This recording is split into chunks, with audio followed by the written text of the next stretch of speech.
পবিত্র ঈদুল ফিতরের ছুটি কাটিয়ে জীবন জীবিকার তাগিদে ঢাকায় ফিরছেন সাধারণ মানুষজন।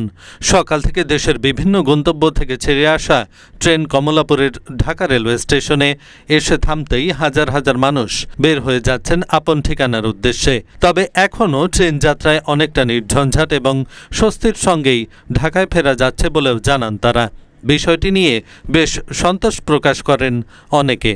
সোমবার সরেজমিনে ঢাকা রেলওয়ে স্টেশন ঘুরে দেখা যায় সকাল থেকে শিডিউল অনুযায়ী একের পর এক ট্রেন এসে প্ল্যাটফর্মে পৌঁছাচ্ছে। এসব ট্রেনে আপনজনের সঙ্গে ঈদের আনন্দ উপভোগ করার পর ঢাকায় ফিরছেন যাত্রীরা।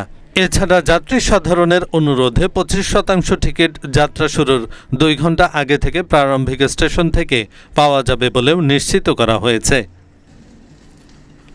এহসানুল হক, ঢাকা পোস্ট।